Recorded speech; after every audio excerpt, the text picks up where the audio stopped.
다만 제가 조금 추가적으로 좀 추가적인 정보를 좀 드리자는 차원에서 그 내년도 예산이랑 중기 계획 그리고 장기적인 어떤 정책 방향에 대해서 잠시 말씀드리도록 하겠습니다. 그 책자를 보시고요. 31페이지부터 말씀드리도록 하겠습니다. 다 아시다시피 2022년 정부 예산안이 국회에 제출돼서 이제 논의가 진행 중일 것으로 예상이 되는데요. 김우철 교수님도 가장 말씀해 주셨듯이 가장 특징적인 점은 이제 세수가 빠르게 회복되는 것인데 그에 비해서 이제 지출 총량은 전과 거의 동일하게 유지되고 있다라는 것입니다. 그래서 중앙정부 지출 증가율은 소폭 둔화됐지만 과거인데 한 4년간 경상성장률을 2배 이상 증가했던 그런 추세를 계속 유지하고 있고요. 다만 그럼에도 불구하고 이제 어떤 재정 총량이 좀 개선되는 어떤 기전은 코로나 회복 과정에서 성장률이 좀 회복되는 것이 이제 세수 증가로 이어진 것이고요. 이러한 것들을 바탕으로 해서 이제 재정 여건 자체는 점진적으로 개선될 것으로 보입니다. 그런데 김우철 교수님이 지적하신 바와 같이 이제 재정 총량의 개선이 과거와 달리 이제 획기적이지 못한 이유 중에 하나는 우리가 이제 그 환경이라든지 R&D, 보건복지 분야를 중심으로 해서 이제 K-니드 관련 어떤 사회 투자를 확대하는 것들이 이제 어떤 정책 과제로서 이제 제시되고 있고 관련된 어떤 지출 증가 폭이 좀 크다고 볼 수가 있겠고요. 또 우리나라의 특징적인 구조 중에 하나가 국세 수입의 일부분이 지방교부세랑 지방교육재정교부금으로 바로 이어집니다. 그래서 세수 증가가 바로 재정 지출 증가로서 자동적으로 인덱스가 되기 때문에 이와 같은 추가적인 어떤 지방 재정의 확대가 과연 국민한테 어떠한 의의를 가지고 기능을 할 것인가 이거에 대해서는 추가적인 설명이 더 필요할 것으로 생각이 됩니다.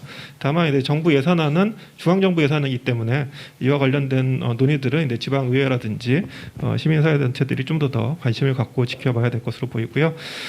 중기 재정 어떤 재정 총량과 평가는 김우철 교수님 말씀하셨듯이 이제 다음 정권에서 이제 또 다시 새롭게 디자인할 것이기 때문에 구속력은 많이 제한되지만 그럼에도 불구하고 이제 예산안의 어떤 특징들은 계속 이어지고 있습니다. 그래서 세수 증가가 되고 있고 세수 증가가 있는데 의무 지출 증가로는 이어집니다. 이제 지방교부세라든지 그런 것들이 연결이 돼서요. 다만 이제 재량 지출의 통제를 통해 가지고 수지가 다소 개선되지만 기본적으로 기저효과에 의해 가지고 적자가 확대된 상태 내에서 균형 재정을 유지하면은 지속적으로 적자가 유지가 되는 것이죠.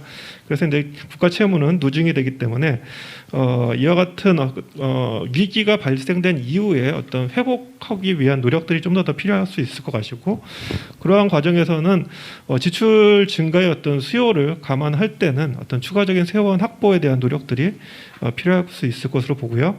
그러한 추가적인 세원 확보에 대한 노력을 지원하기 위한 지출구조 조정과 재정 주칙 마련이라는 어떤 재정 제도의 개선이 제시되는 것이 좀 바람직하다고 볼 수가 있겠습니다. 그러니까 그 재정 제도라든지 지출구조 조정의 목적이 뭐냐?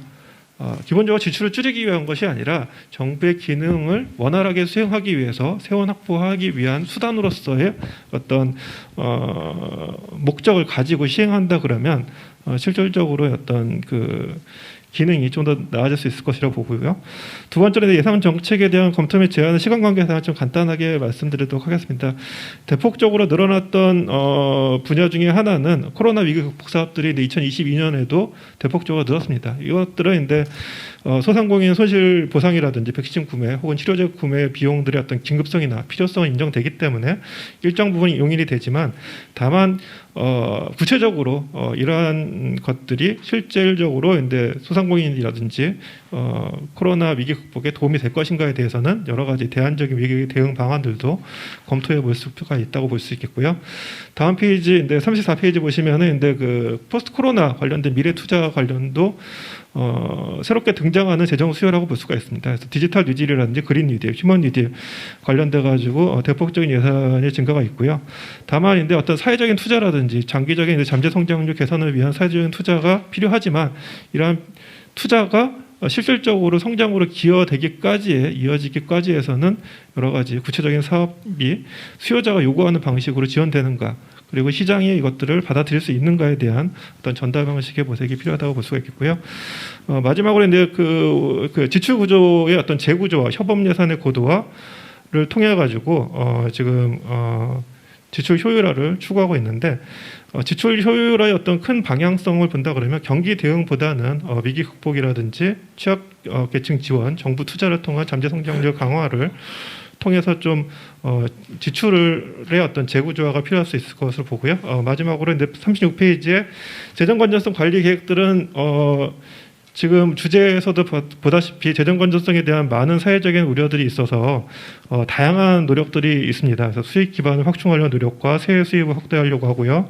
지속적으로 지출 구조 조정하고 있고 협업 예산 활성화하고 있고 재원의 효율적 활용을 위해서 칸막이를 제거하고 성과 관리를 내실화하고 재정 준칙 도입을 검토하고 재정 관리 인프라를 강화하려는 노력들을 하고 있습니다. 근데 이러한 노력들은 과거에서부터 있었고 앞으로도 계속 지속돼야 될 것인데 과연 이러한 그 지출 구조 조정이라는 노력이 과연 중장기 재정 건전성을 회복할 수 있을 것인가에 대해서는 상당히 좀 회의적입니다. 그러니까 우리나라 정부는 정부 재정을 전 세계적으로 비교해 볼 때 상당히 작은 규모에서 태생적으로 어떤 그 시작되었고 그런 상황에서 추가적인 어떤 지출 수요의 증가에 대응하기 위해서는 이 수입이 제한된 내에서 지출 효율화만으로는 어떤 정부의 역할에 대한 충분한 기능이 제한된 상황에서는 이러한 재정 건전성을 확보하기 위한 노력들이 추가적인 수입 확대로 이어지기까지 어떤 고리가 중요할 것으로 보이고요.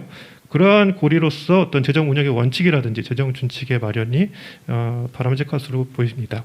분야별 총지출 증가율을 본다 그러면은 K-니드 관련 지출이 상당히 빠르게 늘어나고 있기 때문에 이러한 효과성 검토가 필요할 수 있을 것 같고요. 김우철 교수님이 말씀하셨듯이 2022년도에 급증한 보건복지라든지 보건이라든지 일반 지방 행정, 교육 분야 삭감 노력들이 필요한 게 다른 나라 같은 경우는 일시적인 어떤 지출 증가를 그 다음에 해 어떤 일시적인 지출을 삭감을 했거든요. 근데 이러한 삭감 노력들이 점진적으로 이루어진다 그러면은 상당히 좀 제한될 수가 있다라고 볼 수가 있기 때문에 다음 어떤 새로운 정부가 들어선다 그러면은 이전 정부와의 어떤 좀 단절 차원에서 일시적인 지출의 어떤 삭감 노력들이 필요할 수 있을 것으로 봅니다. 40페이지 마지막으로 근데 중기의 어떤 재정 제도에 대한 제안을 본다 그러면 대외 경제 환경의 불확실성이나 재정 지출 수요 증가가 있습니다.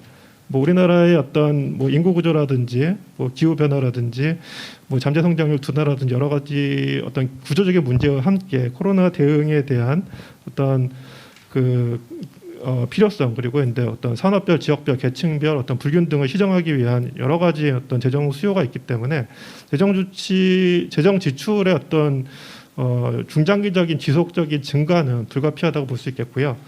다만 그리고 그럼에도 불구하고 근데 그 채무가 늘어나면은 아까도 말씀드렸듯이 근데 김우철 교수님이 강조하셨듯이 이자 비용이 증가할 수가 있겠고 채무 상환에 대한 어떤 불확실성이 늘어나기 때문에 전반적으로 사회적인 비용이 늘어나죠. 그렇다 그러면은 어떤 이러한 채무 증가가 불가피한데 이러한 채무 위험들을 어떻게 관리할 수 있는가가 중장기적인 어떤 지속적인 투자 가능성이나 정부 역할 수행이 중요한 것이고 이러한 국가 채무 위험 관리 적정성은 결국 채권자의 판단의 몫입니다.